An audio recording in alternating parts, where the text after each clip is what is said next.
thème d'aujourd'hui que je vais aborder, c'est jusqu'à une époque de réformation. Jusqu'à une époque de réformation. Nous allons prendre nos Bibles au passage de Hébreux 9, versets 8 à 10.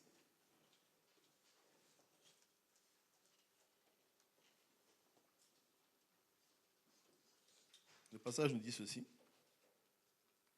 Le Saint-Esprit montrait par là que le chemin du lieu très saint n'était pas encore ouvert, tant que le premier tabernacle subsistait.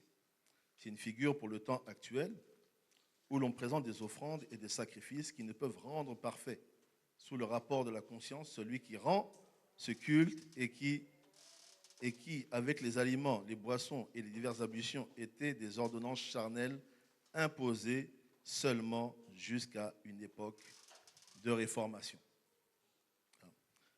C'est notre passage central et nous voulons mettre en lumière un certain nombre de choses au travers de ce passage-là. On nous parle d'un temps où il y a un avant et où il devrait y avoir un après, n'est-ce pas? On dit jusqu'à une époque de réformation. Nous allons traiter la question du temps. La question du temps est quand même capitale, parce que la parole nous dit dans Ecclésiaste qu'il nous faut gérer le temps, parce qu'il y a un temps pour toute chose, n'est-ce pas? Il y a un temps pour toute chose, il y a un temps pour manger, un temps pour dormir, il y a un temps pour être enseigné, il y a un temps pour travailler, il y a un temps pour toute chose, n'est-ce pas? Oui, il y a un temps. Et nous devons tenir compte du temps alors que nous sommes là en vie, n'est-ce pas? Nous devons tenir compte de ça. Parce qu'au fur et à mesure que le temps passe, notre âge aussi passe. Et nous voyons aussi les effets du temps sur nous, n'est-ce pas? Donc on doit gérer le temps. Donc c'est ce que la parole nous dit dans Ecclésiaste. Et autre part, Moïse nous dit aussi autre chose. Moïse nous dit dans Psaume 90 que qui prend garde à la force de ta colère et ton courroux, selon la crainte qui t'est due. Enseigne-nous à bien compter nos jours, afin que nous appliquions notre cœur à la sagesse. Ici, Moïse est en train de parler de quelque chose d'important. Souvent, on prend ce passage peut-être pour lorsqu'une personne décède, mais ce n'est pas en fait tout à fait l'objectif. Quand la parole nous dit, ou Moïse déclare ces choses que Seigneur, apprends-nous à prendre conscience du temps, il est en train de dire quelque chose de précis. Il dit, Seigneur, le temps est précieux. Qui a conscience que le temps est précieux? Le temps est précieux.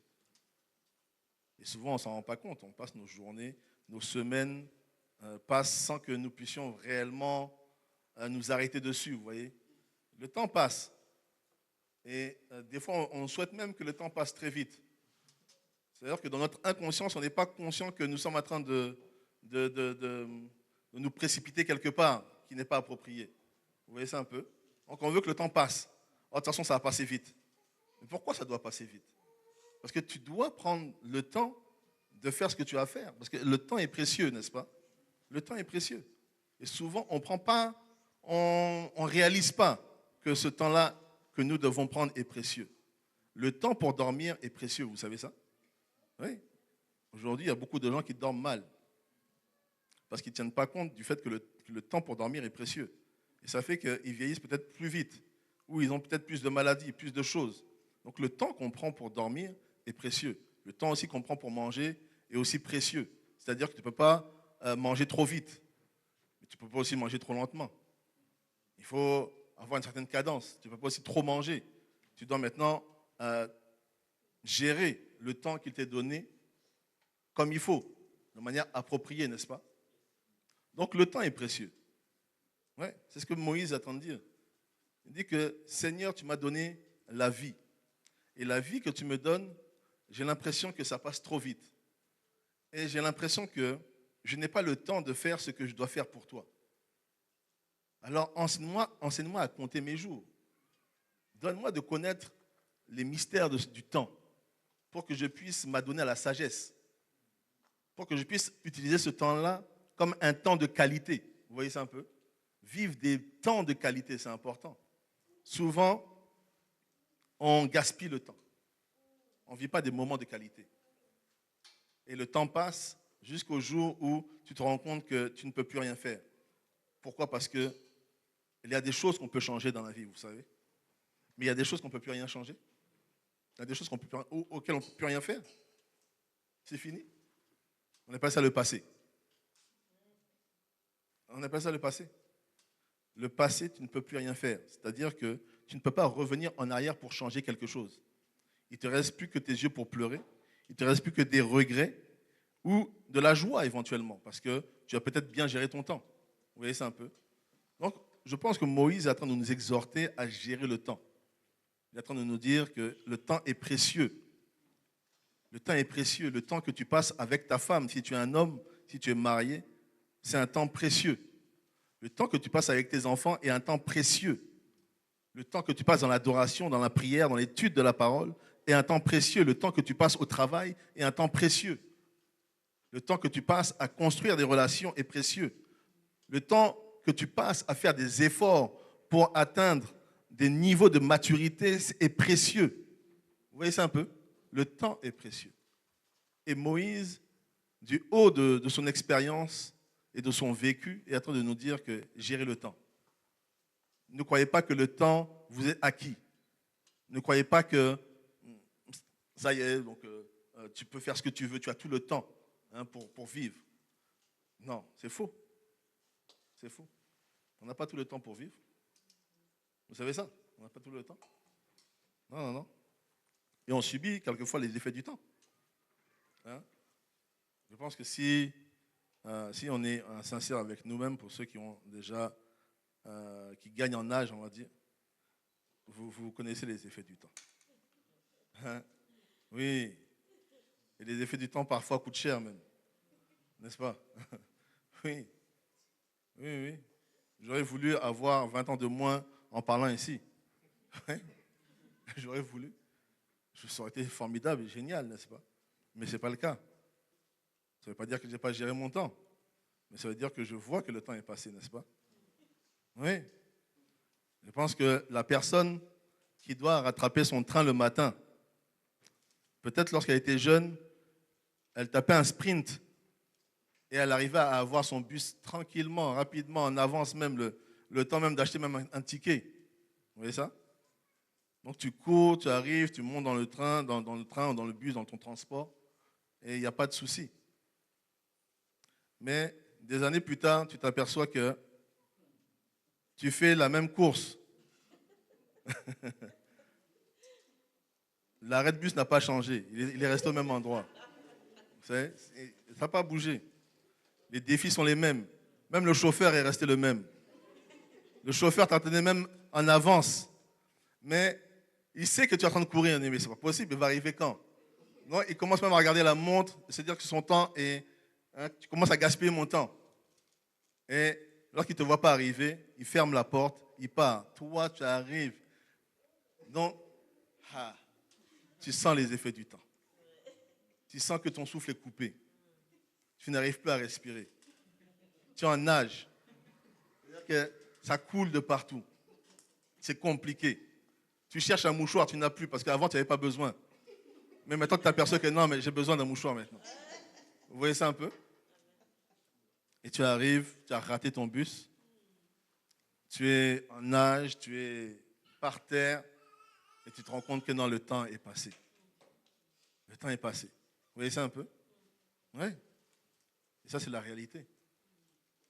Il y a des personnes aujourd'hui, ils mettent beaucoup d'argent, comme je disais, dans tout ce qui est cosmétique. Oui. Parce que tu sens les effets de l'âge. Donc, tu essayes de gommer un peu les rides, tu mets ton anti-rides, etc. Tout ça. Il y en a qui exagèrent tellement. C'est-à-dire que tu mets du maquillage, un make-up là, qu'en réalité, on peut assimiler ce make-up là au mensonge. C'est-à-dire que c'est comme si tu as un autre visage. Vous voyez ça un peu? Oui. Tu te fabriques un nouveau visage. J'ai vu ça sur Internet, sur les réseaux. Je dis, waouh, comment ils arrivent à faire ça? Mais tu as un autre visage. Au point même, vous savez, maintenant, on a la reconnaissance faciale sur les téléphones. Au point où même ton téléphone ne te reconnaît même plus. Tu n'arrives même plus à déverrouiller ton téléphone parce que non, le téléphone a dit non. Oh, t'es qui toi? Vous voyez ça? Oui. Parce qu'on sent les effets du temps. Les effets du temps sont là. Donc, Moïse est en train de nous inciter à gérer le temps. Hein, et lorsqu'on parle de jusqu'à une époque de réformation, nous prenons le tronçon jusqu'à une époque et on se dit qu'il y a un temps. Il y a un temps. Il y a des choses qui se font jusqu'à ce que quelque chose se passe, n'est-ce pas? Jusqu'à ce que. Ouais. Il y a des choses qui se passent.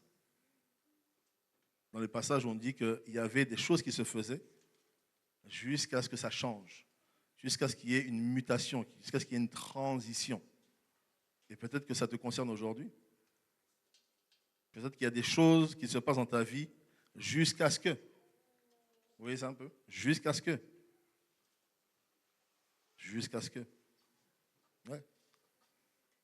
Peut-être qu'aujourd'hui, tu es dans un état. Peut-être que je peux prendre ce passage-là pour l'illustrer. Prenons le passage de Genèse 1.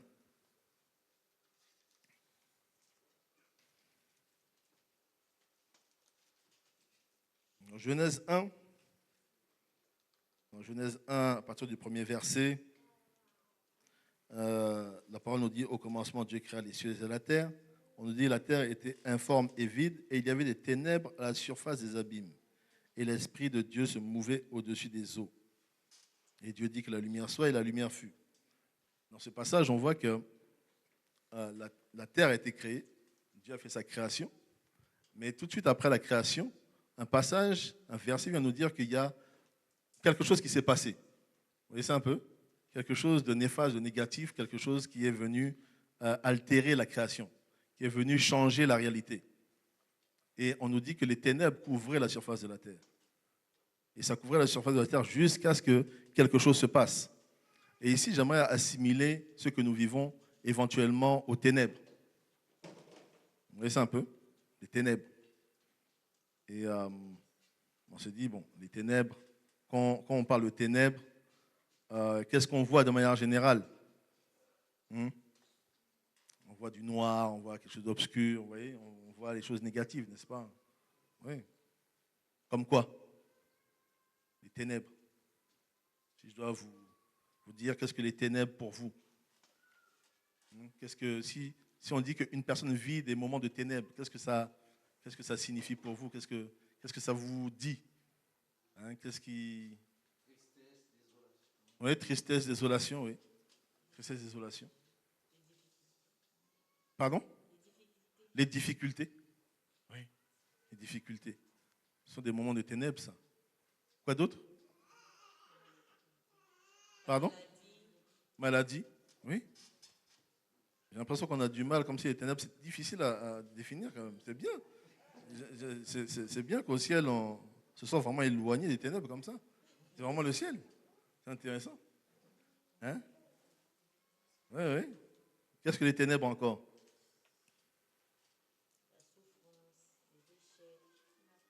Souffrance, les échecs. La douleur. La douleur. Ça, ce sont les ténèbres, n'est-ce pas? La tristesse, oui. Oui. Effectivement. Toutes ces choses que vous avez dit, c'est ça. Je pense que j'avais noté 2-3 choses dans ce sens-là aussi. Qu'on est dans la douleur, dans la souffrance, dans les découragements. Hein. J'ai mis également la cécité, l'aveuglement. Hein. Lorsqu'on est dans l'aveuglement, ça peut être assimilé aux ténèbres, n'est-ce pas? Oui. Ce sont les ténèbres. Tu n'arrives pas à voir. Tu cherches à voir une chose, mais tu n'arrives pas, tu ne parviens pas. Tes yeux sont fermés sur une réalité te concernant, sur une réalité concernant ta vie, concernant tes enfants, ta femme, concernant ton travail. Tu ne vois pas, les choses sont obscures. Il y a un voile devant, n'est-ce pas? Oui. Tu ne vois pas. Tu ne vois pas la prochaine phase, la prochaine réalité. Le temps passe, ton âge passe, mais tu n'arrives pas à saisir ce pourquoi Dieu t'a mis sur la terre. Tu n'arrives pas. Vous voyez, c'est un peu, tu es aveugle. Et c'est l'une des choses pour lesquelles nous venons ici, n'est-ce pas? Nous venons ici pour aussi admettre et avouer notre cécité devant Dieu. On va dire, Seigneur, Nous ne voyons pas bien, nous ne voyons pas clair. Et nous voulons nous rapprocher de toi pour voir. Nous voulons que tu ouvres nos yeux. D'ailleurs, ceci était la prière de Paul. Que Dieu ouvre les yeux de vos cœurs afin que vous ayez part à l'espérance qui se cache derrière l'appel que Dieu a déposé dans vos vies. N'est-ce pas? C'est la prière de Paul. Que vos yeux s'ouvrent. Que nos yeux s'ouvrent. Et lorsque nos yeux sont fermés, c'est également aussi un état de ténèbres. N'est-ce pas? Oui, le découragement, j'ai dit. Le découragement, le suicide, le fait d'abandonner. On n'espère plus rien. Tu es là, tu n'espères plus en la vie. Tu n'espères plus en Dieu, tu n'espères plus en rien. Tu te considères comme un déchet. Tu crois que rien de bon peut se passer dans ta vie. Ce sont les états dans lesquels nous sommes. Parce que là, nous venons avec le sourire, nous sommes bien. Et effectivement, nous paraissons. Mais nous n'avons pas forcément part à ce qui se passe dans nos cœurs. Vous voyez? Si je veux voir mon frère et que je m'avance vers lui, je ne vois pas ce qu'il y a dans son cœur. Je vois qu'il a un sourire. Si je lui dis comment ça va, il va me dire oui, ça va. Mais en réalité, ça ne va pas forcément. Vous voyez? Ça ne va pas forcément. Et Dieu le sait, ça. Et c'est pour ça que nous venons devant lui avec un cœur sincère pour que cette réalité change. Parce que tu peux mentir aux hommes, mais tu ne peux pas mentir à Dieu. N'est-ce pas? Donc nous venons devant lui pour dire, Seigneur, ouvre mes yeux, illumine-moi, viens au-devant de moi. La parole dit, approchez-vous de moi et j'approcherai de vous. Et ça, c'est la chose que nous souhaitons encore faire ce matin. Nous ne voulons pas juste venir à un service, parce que nous venons à un service. Mais nous voulons que ce service puisse être un service de qualité. Un temps de qualité, n'est-ce pas? Peut-être que demain ou après-demain, dans un an, vous n'allez pas vous souvenir de cette rencontre-là. Cette rencontre a bien eu lieu, mais vous n'allez plus vous en souvenir. Vous n'allez plus savoir qu'est-ce que vous avez mis aujourd'hui, de la manière dont vous êtes apprêté. Vous n'allez plus vous en souvenir.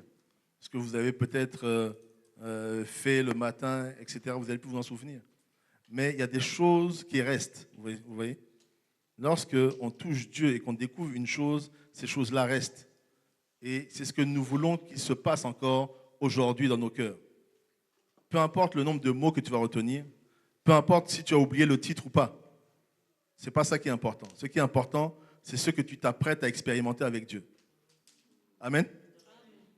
Ce que tu t'apprêtes, ce que tu désires, la chose à laquelle tu aspires lorsque tu viens. Tu aspires à quoi? Est-ce que tu voulais juste passer un bon moment dans la louange? Parce que tu t'es dit, mais comme on est dans les mesures sanitaires et que j'avais l'habitude peut-être d'aller danser de temps à autre, eh ben, je vais profiter de venir danser ici. Vous voyez ça? Parce que les lieux sont fermés maintenant. Je ne pense pas que ce soit ça. Je ne pense pas.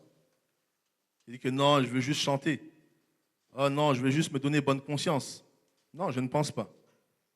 Mais je crois que tu as fait une démarche sincère pour que Dieu touche ton cœur, pour que Dieu te parle réellement. Amen.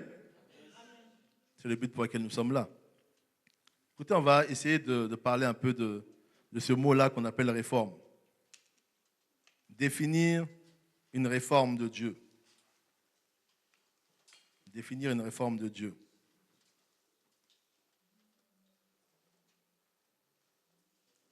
Donc, ce mot réforme c'est un mot particulier, un mot que j'aimerais décortiquer de façon séquentielle. On va y aller petit à petit. Je ne sais pas jusqu'où je pourrais aller d'ailleurs, mais on va juste le définir, n'est-ce pas? On va juste essayer de le définir. Il est vrai que ce mot, on peut chercher l'étymologie de ce mot, c'est diorthosis, D-I-O-R-T-H-O-S-I-S,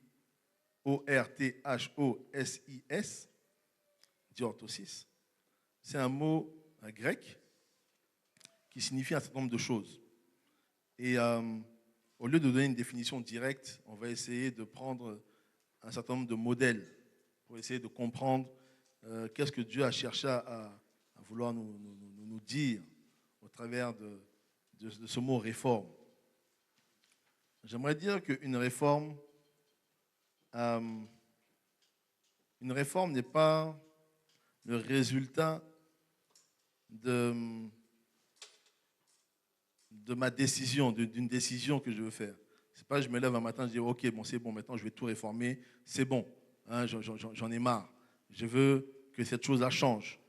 Le changement n'est pas le produit d'une décision que je prends comme ça, d'un désir que j'ai.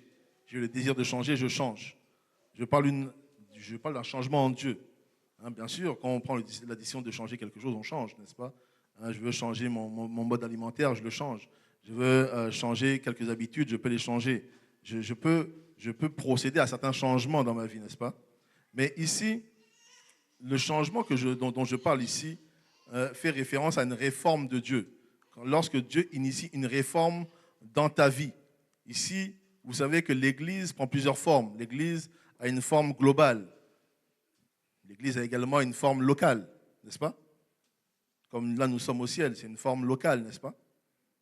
Et ça prend aussi la forme individuelle. Nous sommes des individus, nous sommes des enfants de Dieu, nous sommes l'Église, n'est-ce pas?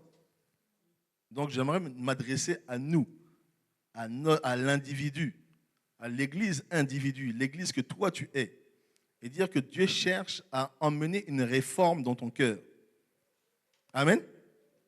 Dieu cherche à emmener une réforme, une redéfinition, une restructuration interne. C'est ce que Dieu cherche à faire. Et cette chose que Dieu cherche à faire n'est pas le résultat d'une décision que tu prends. Ce n'est pas le résultat d'un désir, juste d'une volonté. Oh, je veux. Ce n'est pas ça. Non. Une réforme commence dans le ciel. Ça commence en Dieu. Ça commence en Dieu. Et nous allons l'illustrer avec le passage que nous avons pris juste tout de suite de Genèse. Et nous l'avons déjà lu. On nous dit qu'au commencement, Dieu créa les cieux et la terre. La terre était informe et vide. Il y avait des ténèbres à la surface de l'abîme. Et l'Esprit de Dieu se mouvait au-dessus des cieux. Donc la terre était dans une condition.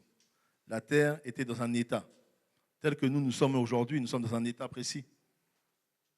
Tel que nous sommes là, nous sommes peut-être en attente de quelque chose, parce que nous avons décrit les ténèbres. Mais les ténèbres, ce n'est pas seulement ce qui est négatif. Les ténèbres peuvent être aussi le fait de gagner beaucoup d'argent, vous savez. C'est aussi les ténèbres. Gagner beaucoup d'argent et ne pas connaître Dieu. Tu es là et tu prospères dans tes affaires et tu te dis que Dieu, c'est pour les autres. Moi, je ne suis pas descendu du ciel, je ne suis pas né du ciel. Je ne suis pas tombé du ciel, comme certains disent. J'ai entendu beaucoup de gens dire ça dans certains milieux. On n'est pas descendu du ciel, nous. Ça veut dire que nous, on n'a rien à voir avec Dieu. Notre richesse, on ne le voit pas à Dieu, on doit ça à nos efforts, hein, à ce que nous faisons. Vous voyez ça un peu? C'est le résultat et le produit de nos efforts et de nos investissements. Être ainsi, c'est également les ténèbres.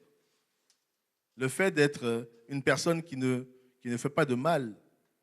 Hein, tu es juste une bonne personne, tu as un bon relationnel, un bon voisinage, mais tu ne connais pas Dieu. Ça, c'est également aussi les ténèbres.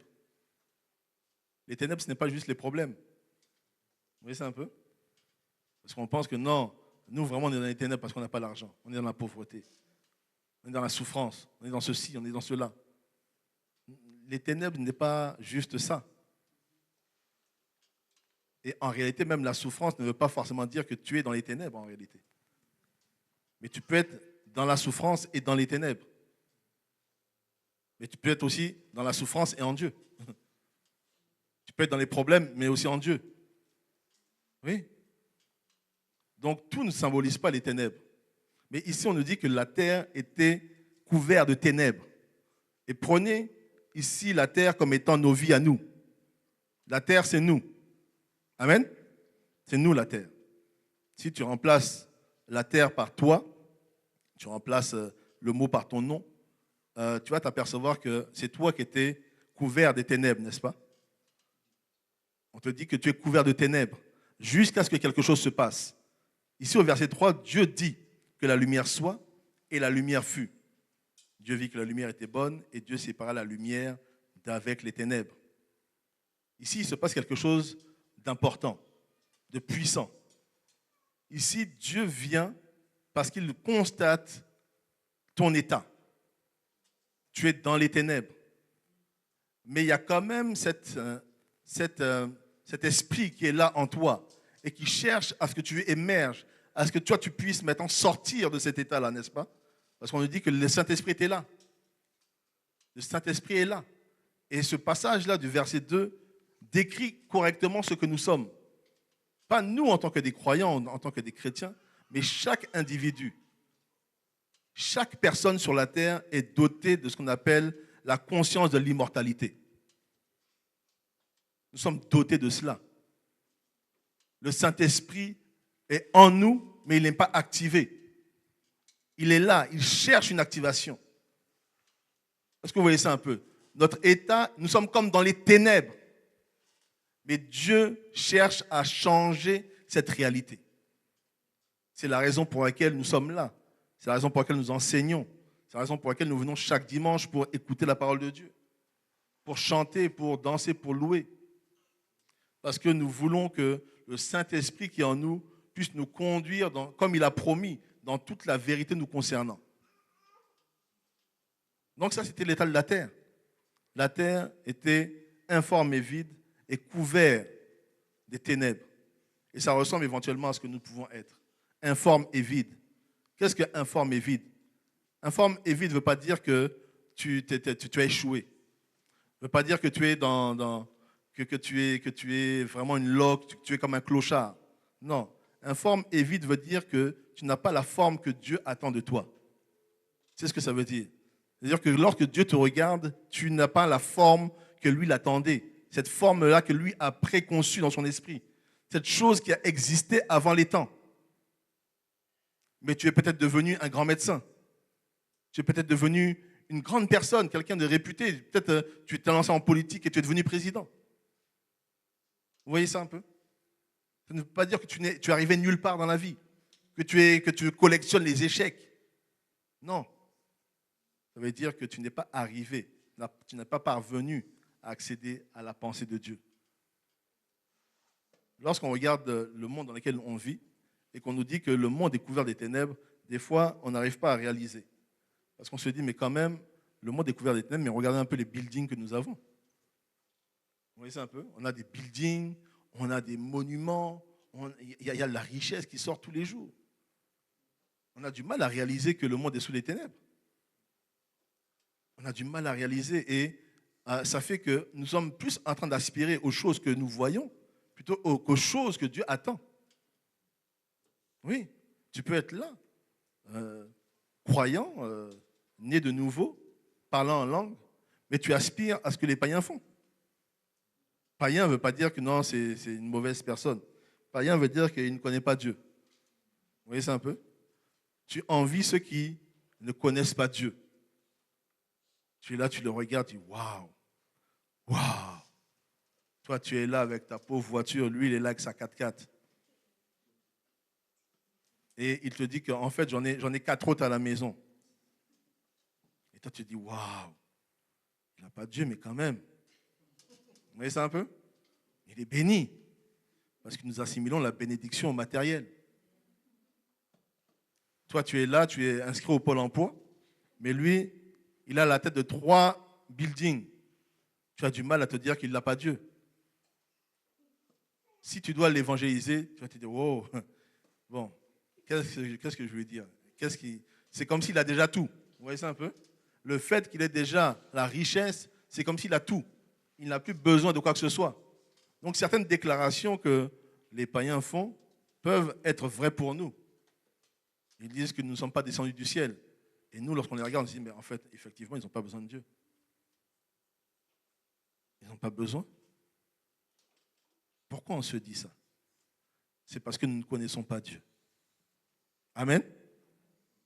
On dit ça parce qu'on ne connaît pas Dieu. Parce que nous croyons que Dieu, c'est la bénédiction. On croit que Dieu, c'est le mariage. Vous voyez ça un peu? Je n'ai pas dit que le mariage n'était pas Dieu.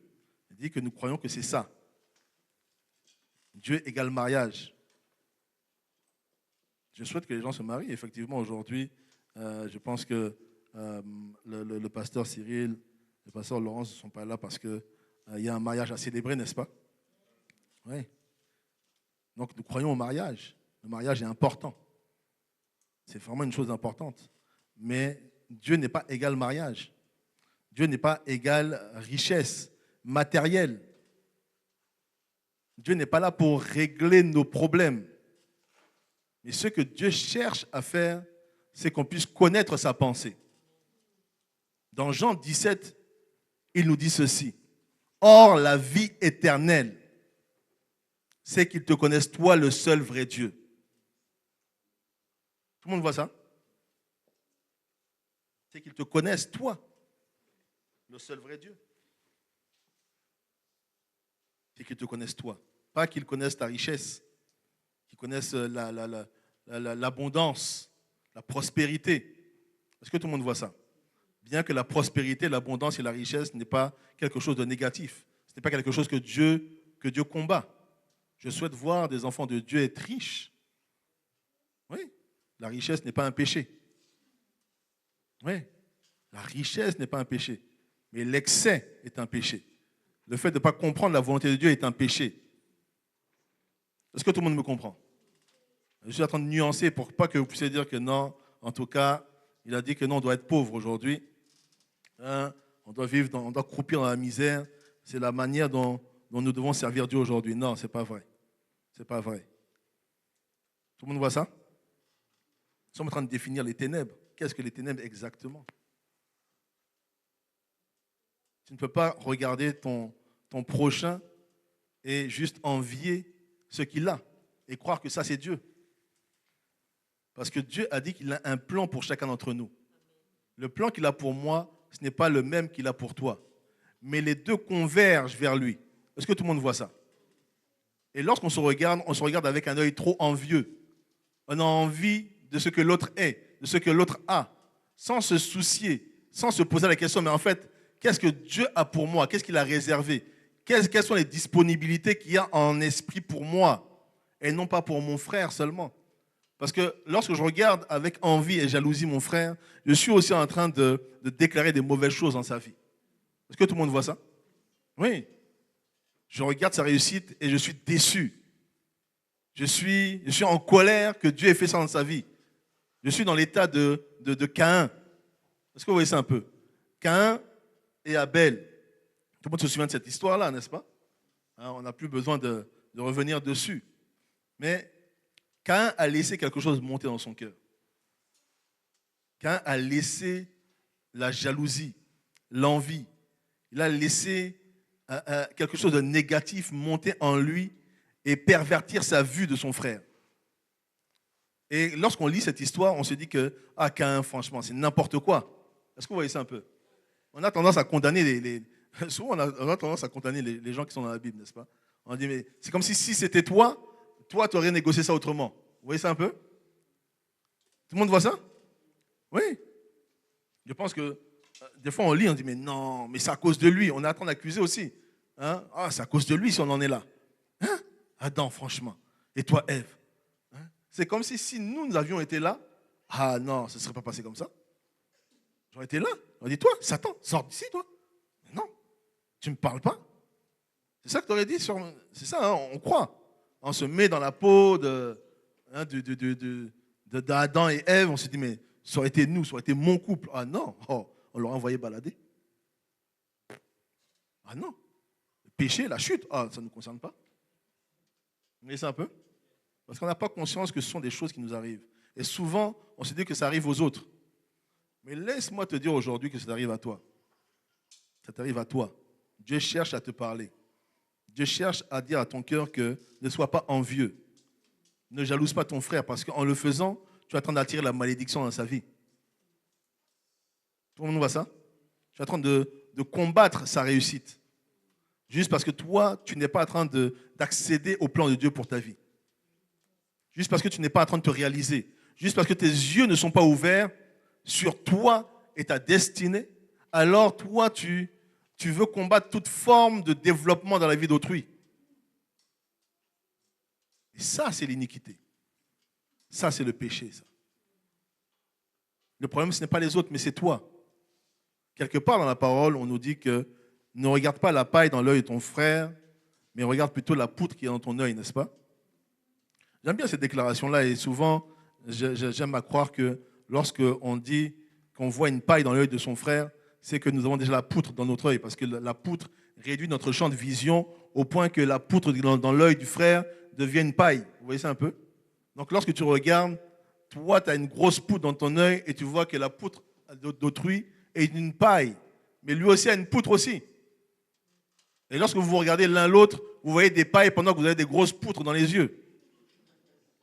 Est-ce que tout le monde voit ça? Vous avez des grosses poutres. Nous avons des grosses poutres. Et Dieu cherche à casser cette poutre, de sorte qu'on puisse réellement voir ce qu'il y a dans l'œil de nos frères. Qu'on puisse voir la destinée, qu'on puisse voir la joie, qu'on puisse voir la construction du royaume de Dieu dans la vie de notre frère. Quelque part dans la parole, il dit que maintenant, nous ne nous voyons plus, nous ne nous considérons plus selon la chair, mais avec les yeux de l'esprit. Et aujourd'hui, on se regarde plus avec les yeux de la chair qu'avec les yeux de l'esprit. Lorsqu'on se voit, on ne se voit pas en esprit, mais on voit l'autre. On voit comment il est habillé. On voit comment il évolue sur le plan matériel, sur le plan du travail, etc. Hein, comment il s'accomplit socialement. Tout le monde voit ça? On regarde comment on s'accomplit. Et on se crée même des complexes. Des fois, on te dit, mais toi, qu'est-ce que tu fais dans la vie? Tu es en train de créer même une vie parce que tu te dis, mais si je dis vraiment la vérité, on va me voir vraiment comme quelqu'un qui n'a rien fait, qui est en train de rien faire dans la vie. J'ai échoué jusqu'au bout. Vous voyez ça un peu? D'où la notion de bien gérer le temps, de vivre des moments et des temps de qualité. Si tu es à l'école, fais ça bien. J'encourage mes enfants à bien travailler à l'école parce que moi, je n'ai pas toujours été correctement aussi accompagné à l'école. Vous voyez ça un peu? J'aurais voulu être plus accompagné, j'aurais voulu être plus coaché que ça. Ouais. Ça m'aurait évité d'avoir des lacunes aujourd'hui dans beaucoup de domaines. Ouais. Aujourd'hui, je suis obligé de rattraper les lacunes, alors que j'avais l'occasion de bien faire d'un premier coup. Et je pense que ça, c'est l'occasion que nous avons tous aujourd'hui, hein, de bien commencer directement. Hein, ne faisons pas mal maintenant pour après rattraper les choses derrière. C'est trop fatigant.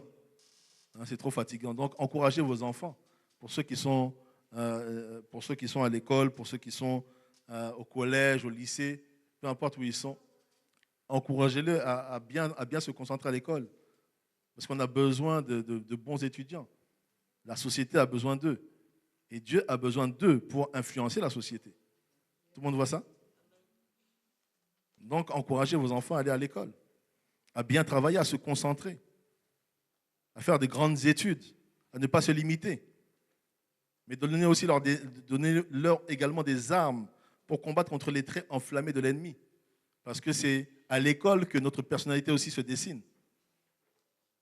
Vous allez voir que beaucoup de choses que vous avez aujourd'hui, le caractère, les carapaces, les traits les traits de caractère, nous avons acquis ça pour beaucoup à l'école. Vous voyez ça un peu?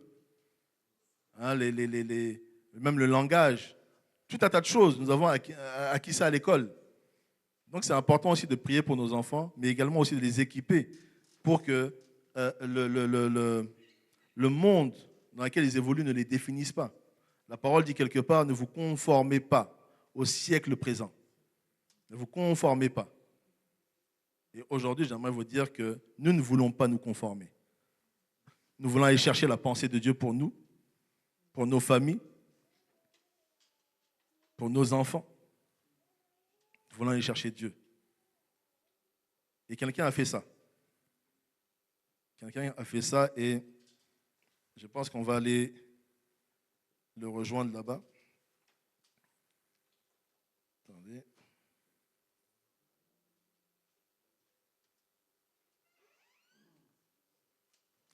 Quelqu'un a fait ça.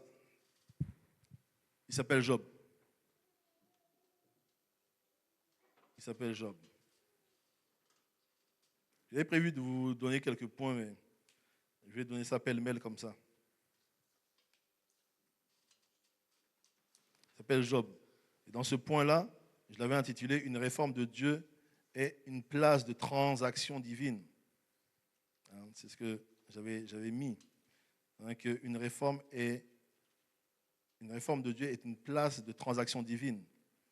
Dans ce passage de Job, dans Job 1, nous allons le lire, il y a certaines choses que j'aimerais mettre en lumière. On va le lire déjà, Job 1. Il y avait dans le pays d'Ut un homme qui s'appelait Job. Et cet homme était intègre et droit. Il était intègre et droit, il craignait Dieu et il se détournait du mal. Cet homme était le plus considérable de tous les fils de l'Orient. Or, les fils de Dieu vinrent un jour se présenter devant l'Éternel et Satan vint aussi au milieu d'eux. L'Éternel dit à Satan, « As-tu remarqué mon serviteur Job ?» Vous allez vous rendre compte que j'ai abrégé, n'est-ce pas? Parce que l'histoire de Job est tellement intéressante, mais c'est aussi long. Donc, on n'a pas le temps matériel de s'attarder sur un certain nombre de points. Donc, ici, dans ce passage, on nous parle de Job. Un homme particulier, un homme qui faisait attention à sa famille. On nous dit que Job était un homme qui craignait Dieu. Job était une personne qui réellement aimait Dieu. Et il a inculqué ça à sa famille. Il avait 7 fils et 3 filles. Ouais, 7 fils et 3 filles. On nous dit que quand ils allaient faire la fête, Job se doutait qu'ils allaient peut-être faire quelques bêtises que lui n'allait pas savoir parce que les enfants ne disent pas forcément tout. Et il s'est dit, bon, comme je ne sais pas ce qui s'est passé, je vais quand même prier pour eux. Il allait recommander ses enfants devant Dieu à chaque occasion qui se présentait devant lui. Il prenait le temps de les éduquer, le temps de regarder ce qu'il y avait dans leur vie. Il était un bon père. J'aime à croire qu'il était un bon père. On peut peut-être lui reprocher certaines choses, mais en tout cas, j'aime à croire qu'il était un bon père. Parce que peut-être beaucoup de gens ne le font pas. Et j'attire l'attention sur les papas et les mamans. Les mamans, c'est la fête des mères aujourd'hui, n'est-ce pas? Oui, bonne fête aux mamans. N'empêche qu'on attire l'attention sur vous quand même. Priez pour vos enfants. Oui, priez pour vos enfants. Priez pour vos enfants, c'est important, c'est ce que Job a fait. Donc, il était soucieux de leur devenir, de leur développement. Mais ici, j'aimerais parler de la transaction qui a pris place. Vous savez, Job était là, et on nous dit que Job était le plus considérable en Orient. Qu'est-ce que veut dire plus considérable? C'est une question. Plus considérable. De la richesse, oui. Quoi d'autre? Respecté. Respecté. Quoi d'autre? Il était aussi influent, effectivement. Il était influent. Job était, on nous dit, le plus considérable. Donc, une personne respectable et respectée. Une personne qui était incontournable. Lorsqu'on pensait richesse, on pensait Job. Lorsqu'on pensait aide, on pensait Job. Lorsqu'on pensait amélioration, on pensait Job. Job était dans l'esprit de tous parce qu'il était le plus considérable. Est-ce que tout le monde voit ça? Il était l'homme d'affaires qui prospérait le plus. Il était celui qui avait peut-être de très bonnes relations. Si on parlait d'une personne qui avait un grand carnet d'adresses, peut-être on pouvait parler de Job, n'est-ce pas? Parce que Job avait un grand carnet d'adresses. On dit qu'il était le plus considérable. Et rien de particulier se passait dans sa vie qui... on ne nous fait pas mention de quelque chose de négatif, n'est-ce pas? On nous parle que le gars s'épanouissait, le gars faisait tout un tas de choses, il était le plus considérable. Et il ne recherchait pas forcément quelque chose de spécifique. Il se contentait d'adorer Dieu. On nous dit qu'il craignait Dieu, qu'il se détournait du mal. Il faisait des efforts pour s'éloigner de ceux qui étaient mal. N'est-ce pas? Mais alors, qu'est-ce qui s'est passé pour que tout bascule du jour au lendemain? Qui s'est posé la question? Qu'est-ce qui s'est passé? Le gars était bien, il craignait Dieu, il faisait tout ce qui était correct en son sens, il le faisait. Mais quelque chose s'est passé. Une chose s'est produite dans le ciel à l'insu de son plein gré. On appelle ça une transaction divine. Il y a eu une discussion où lui n'a pas été invité.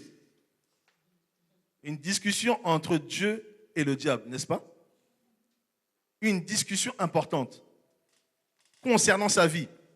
Mais on n'a pas demandé son avis. On ne l'a pas consulté. Quelque chose s'est passé. Et j'appelle ça une réforme. Une réforme vient du ciel et vient dans ton cœur. Elle provient du ciel et arrive dans ton cœur sans que cela puisse te consulter, sans que cela soit le résultat d'un désir que tu as eu. Tout le monde voit ça? Ce n'est pas toi qui voulais. Job n'avait pas l'intention qu'une réforme puisse prendre place dans sa vie. Ce n'est pas l'intention. Mais une discussion a eu lieu à l'insu de son plein gré, en dehors de son regard. Et c'est comme ça que Dieu est venu parler dans le cœur de Job. Et Dieu a pris à peu près peut-être une quarantaine de chapitres pour parler. Il a parlé pendant 40 chapitres pour que Job puisse faire les déclarations qu'il a fait à la fin. Est-ce que tout le monde voit ça? Une réforme commence dans le ciel. Une réforme n'est pas le résultat forcément de ce que toi tu as voulu. N'est pas forcément le résultat d'un désir ou de ta volonté. Mais Dieu regarde ton état, comme il a regardé l'état de la terre qui était informe et vide, et il libère quelque chose qui est approprié pour toi. C'est comme ça que la lumière est venue sur la terre. Comme une grande réforme pour redéfinir l'état même de la terre. Et j'ai dit que la terre, c'était toi et moi. Une réforme commence dans le ciel pour changer ta réalité.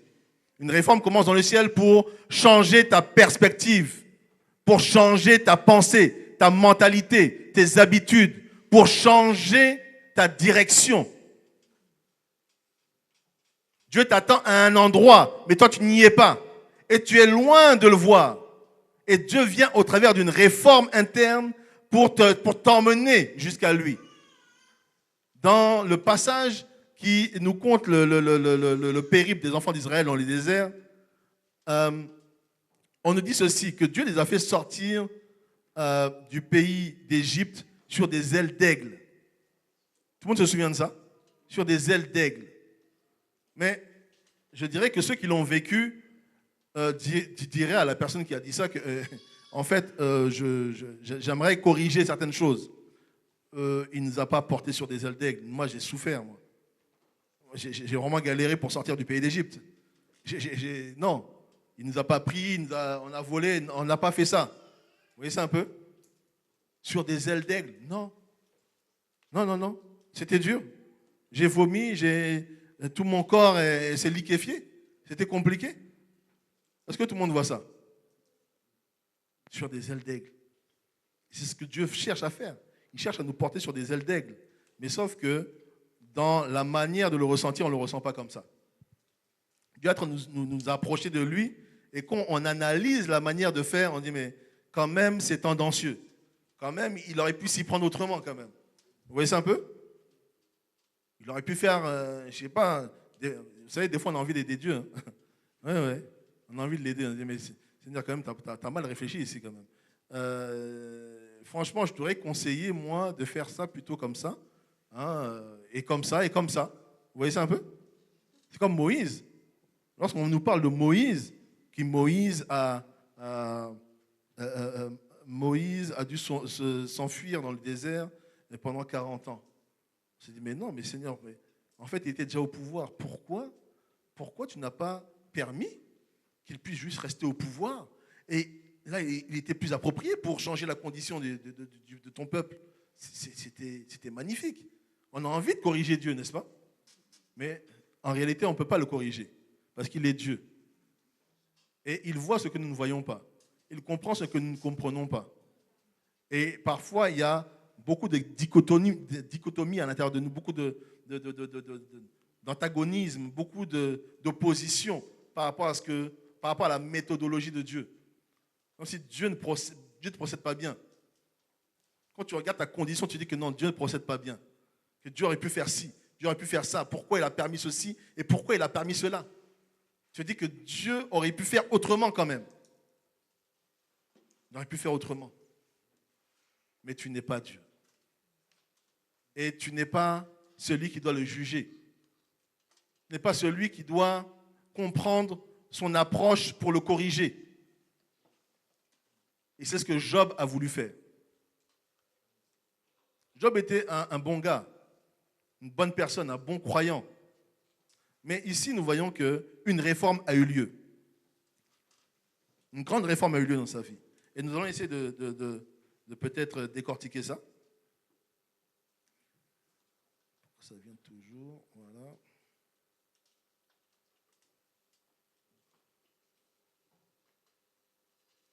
Donc une réforme a pris place dans sa vie. Et quand on parle de quelque chose qui vient du ciel, souvent, on se dit, bah, c'est une bonne chose, n'est-ce pas? Oui, oui. Oh, Dieu sûrement va apporter la richesse, va apporter les choses. Mais ce que Dieu a fait, c'est qu'il lui a pris toute sa famille. Il a pris toute sa famille, ses 7 fils et ses 3 filles. Il lui a pris tout son business et il a permis aussi que sa santé soit affectée. Tout ce que Dieu n'a pas pris, c'est sa vie. Il a permis que Satan puisse toucher à tout cela. Qu'est-ce que Dieu voulait observer? Ou qu'est-ce que nous devons observer? Le premier point que j'aimerais aborder dans ce sens-là, c'est Dieu vient déstabiliser Job, mais pas l'écraser. Tout le monde voit ça? Dieu vient déstabiliser Job. Donc, en d'autres termes, lorsqu'une réforme vient, elle vient pour nous déstabiliser également. Il y a une déstabilisation qui prend place à l'intérieur de nous. Mais au milieu de cette déstabilisation, Dieu ne cherche pas à nous écraser. Dieu ne cherche pas à nous réduire. Dieu ne cherche pas à nous tuer. Mais Dieu cherche à produire la vie. Ne doutons jamais des intentions de Dieu, n'est-ce pas? Ne doutons jamais de ses intentions. Si nous venons vers lui, c'est parce que nous croyons qu'il existe et qu'il est le rémunérateur, n'est-ce pas? Il est le rémunérateur. C'est lui qui nous donne ce qui est approprié pour nous. Tout le monde voit ça? Il est le rémunérateur, il ne vient pas pour nous écraser. Et on voit ça dans Deutéronome 8. Hein? La parole nous dit, souviens-toi de tout le chemin que l'Éternel, ton Dieu, t'a fait faire pendant ces 40 années dans le désert, afin de t'humilier et de t'éprouver, pour savoir quelles étaient les dispositions de ton cœur. En réalité, Dieu cherche à connaître les dispositions de nos cœurs. Lorsqu'une réforme vient, une redéfinition, une restructuration vient, c'est dans le but de toucher nos cœurs, pour voir comment nos cœurs pourraient être stables face à la pression. Et si nous serions en mesure de garder ses commandements, de garder sa parole. Tout le monde voit ça? Ça, c'est le but pour lequel Dieu vient. Il vient également pour qu'une profonde introspection puisse prendre place aussi. Vous allez voir que Dieu l'a mis face à lui-même. Il était face à lui-même. Hein, et Matthieu 7, 3 nous dit, pourquoi vois-tu la paille qui est dans l'œil de ton voisin? Hein, c'est ce que je disais tout à l'heure. Pourquoi nous voyons la paille alors que nous avons une poutre? Il y a un besoin pour nous de voir des choses à l'intérieur de nous. Hein, de voir des choses à l'intérieur de nous. Une profonde introspection prenne place. Souvent, on dit aux gens que lorsqu'ils nous accusent, c'est comme s'ils ont tort. Vous voyez ça un peu? Ils viennent avec des accusations et c'est comme si, nous, tout de suite, on rejette ça. On rejette ça en bloc. Sans pour autant faire une introspection, sans pour autant checker si c'est vrai ou pas. Et je pense que c'est important pour nous de checker et de voir que les choses qui sont déclarées sont soit vraies, soit fausses à l'intérieur de nous. Mais souvent, on ne prend pas le temps de checker, de vérifier si c'est vrai ou pas. Et on voit que Job l'a fait. 3 amis sont venus pour l'accuser. 3 amis sont venus pour lui dire que non, tu as sûrement fait une mauvaise chose. Tu es sûrement à côté de la plaque. Il y a quelque chose. Ce ne sont pas des gens des gens lambda. Hein, vous allez voir qu'il était le plus éminent, mais seuls 3 amis sont venus. Donc ça veut dire que quand la pauvreté s'abat sur toi, tu perds rapidement les personnes autour de toi aussi. Hein, il fait vite te retrouver seul. Et se retrouver avec 3 personnes qui étaient calibrées en Dieu aussi. Lorsque vous lisez les écrits, vous allez voir que non, ils n'étaient pas des païens. Ils connaissaient aussi Dieu. voyez ça un peu? Et il est en train de l'accuser, de dire, mais non, il y a un problème. Sûrement, tu as fait quelque chose qui n'allait pas. Et ce que Job a fait, c'est il a agi avec lui-même, il a interagi avec lui-même. Il a regardé à l'intérieur de son cœur, à l'intérieur de ses actions, et il s'est servi de ça pour leur répondre que non, il ne s'agit pas de ça.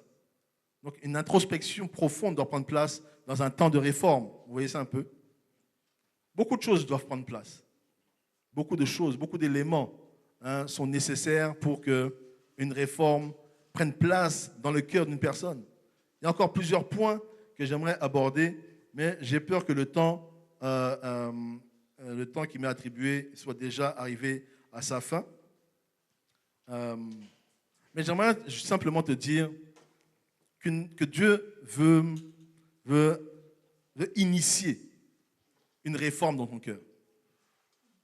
Une réforme, une redéfinition, une restructuration. Dieu veut venir et parler à ton cœur. Il veut libérer ses oracles à l'intérieur de toi. Il veut te dire que tu es utile pour l'œuvre qu'il veut accomplir sur la terre. Dieu veut te dire que ne te néglige pas. Ne néglige pas aussi le temps que je te donne. Ne prends pas le temps pour acquis.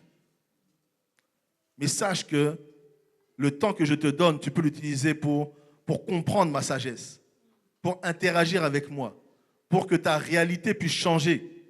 De la même manière que les ténèbres couvraient la surface de la terre, de la même manière, toi, ou les ténèbres qui couvrent ta vie peuvent disparaître lorsque je déclare la lumière. Et déclarer la lumière, ce n'est pas juste une voix qui retentit dans le ciel, c'est tout un processus qui prend place dans ton cœur, que toi, tu n'as pas initié, qui n'est pas le résultat de ton désir, mais qui est le résultat de ton état. Dieu voit ton état et vient et parle dans ta vie. Il parle dans ta vie. Et j'aimerais prendre juste cet exemple-là de Paul. Paul était un persécuteur. Paul a assisté au meurtre d'Étienne. Paul s'est donné pour mission d'éradiquer la nation chrétienne. Tous les croyants qui croyaient en Christ, il s'est donné pour mission de les détruire, de les éradiquer. C'était la mission de Paul. Et en ce temps-là, il s'appelait Saul. Et il pensait bien faire. Il était engagé dans cette mission, engagé dans cette perspective. Il ne voyait pas de mal dedans. Il pensait réellement servir Dieu. Il était de l'ordre des pharisiens. Il connaissait Dieu et comprenait Dieu et il voulait réellement faire la volonté de Dieu jusqu'au jour, jusqu'à ce que quelque chose se passe. Tout le monde voit ça? Jusqu'à ce qu'une réforme vienne et s'abatte à l'intérieur de lui, sur le chemin de Damas. Et c'est comme ça qu'une lumière et une voix tonnante est venue à l'intérieur de son esprit.